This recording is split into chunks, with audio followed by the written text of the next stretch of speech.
It was while visiting the state of Ohio a while back that we got the chance to check off a box for another bucket list item, being the Rock and Roll Hall of Fame. Being strong believers in the saying, "He who hesitates is lost," we jumped in the truck and headed for Cleveland. This part of the city was really beautiful, and it looked like there was a lot of stuff to do around here. And it turns out there is. There's the Cleveland Museum of Art, the Great Lakes Science Center, Progressive Field, and even the Cleveland Metro Parks Zoo. The Rock and Roll Hall of Fame, or as it's commonly known as Rock Hall, is conveniently located in downtown Cleveland and sits right on the shore of Lake Erie. So, if you've got music hubs all over the country pumping out major talent like Memphis or New York or San Francisco, why would you choose to build the Rock Hall in Cleveland, Ohio? At the time the foundation was looking for a place to build, the city of Cleveland showed a lot of public support, but more important, they shoveled out a bunch of Benjamins to get this project going. I think it's safe to say that this decision was a no-brainer on the part of the foundation, but it also had a lot to do with Cleveland's early ties to rock and roll that really sealed the deal. The Rock Hall's designer was said to have shaped the front part of the building like a guitar neck rising into the sky, and the other part of the building was said to resemble a turntable. The Rock Hall was established in 1983 by a guy named Ahmed Erdogan. He gathered up a team of people that included a few executives that were very prominent in the music industry at that time, and the publisher from Rolling Stones magazine. I mean, how huge is that? Can you think of anybody else who would be more qualified to help run this foundation? I didn't think so. And even though the committee started inducting artists in 1986, the Hall of Fame still didn't have a home. There was a lot of major stuff happening in the rock and roll world at this time. And it was then that a guy named Alan Freed, a DJ from a local radio station, who really started to promote the genre at the time, and was even the guy that coined the phrase rock and roll. There was also another local radio station that was responsible for bringing big names to the area in the 70s and the 80s, like David Bowie, who started his first tour in this city, as well as Bruce Springsteen, Roxy Music, and a ton of others. I think it might always be a controversy over who did or who didn't get inducted into the Hall of Fame. And I get it, there's more than a few of my personal favorites that aren't making it on that list anytime soon. But we should all try and remember that this isn't a popularity contest, and they have a criteria that they follow. And so, we had to just think about all of the people that did make it in there and recognize them for their achievements and the impact that they made on the world. And that's through their music. How awesome is that? So let's go inside and explore a little bit. What do you say? There are 7 floors in the Rock and Roll Hall of Fame, and we're going to start out at the bottom and work our way up. It's just what they intended for us to do. That's alright by me, because that's where it all started anyway.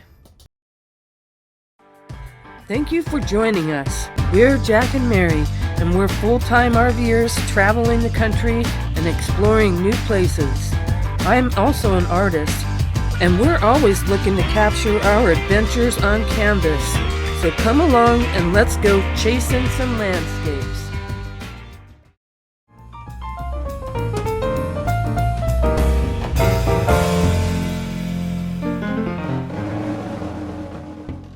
So the early influencers weren't about rock and roll as we know it today, but more rhythm, blues, and jazz, baby. But that helps to make it as diverse as it is today, and that's a wonderful thing. And here's a fun fact for you. Buddy Holly was the first inductee into the Hall of Fame, and Aretha Franklin wasn't far behind him, being the first female inducted in 1986. Unfortunately though, out of the 949 people inducted into the Hall of Fame, only 80 of them are women. That's pretty sad, because look at all this talent going on in here. I mean, when you got the likes of Aretha Franklin, Billie Holiday, or even Etta James, you got a serious femme fatale going on. And Jack is this rockabilly queen's biggest fan. who's the hottest thing to him since sliced bread. He's the #1 Fujiyama Mama fan. But don't get me wrong, she's got a rockin' good sound and I like her too.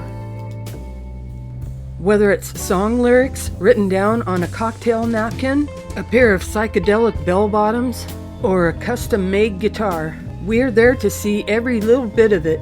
Because it's people like this that can impact the emotions of millions of people with just a single hit song. Their music has the ability to calm and soothe you when you're stressed. It can evoke a sense of compassion or even trigger a fond memory. And I'm pretty sure it's helped to get a couple of folks together in the love department too. And it can even get you up and dancing like a fool. That is, until somebody walks in on you. But I just want to say, there's nothing like dancing to the song "Ain't Nobody Here But Us Chickens" to really get you moving. While certain things aren't actually personal items, they do hold a significant place in history, and I think that the Rock Hall does a great job in bringing it all into one place so that everyone can come and see it.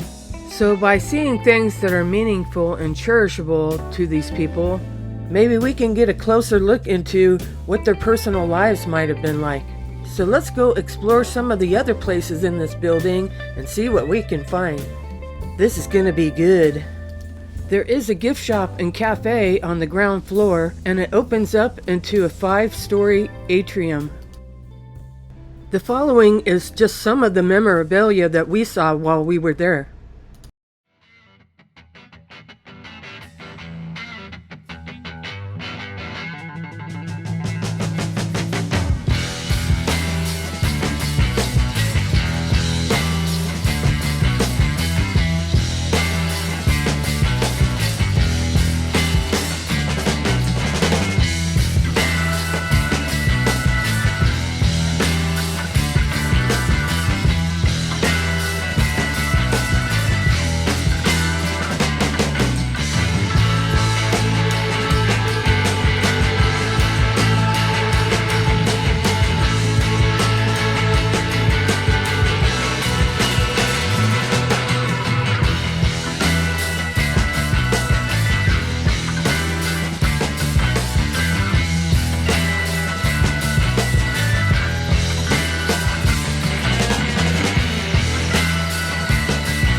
So I hope you enjoyed the history of Rock and Roll Hall of Fame, along with all the wonderful memorabilia that were hanging on the walls.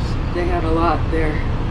And it's a controversial place because everyone's so enthusiastic about their music.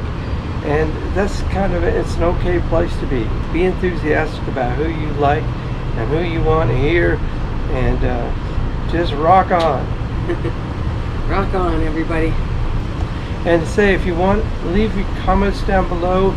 Please like and subscribe. It'll help our channel a whole bunch. And share. Share with your friends. All right. Thank you.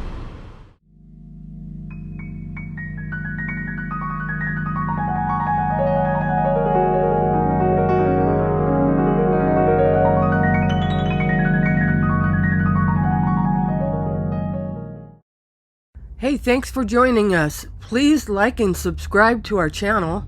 Don't forget to hit the notification bell. And please share with your friends. Got a question, comment, or suggestion? Please let us know.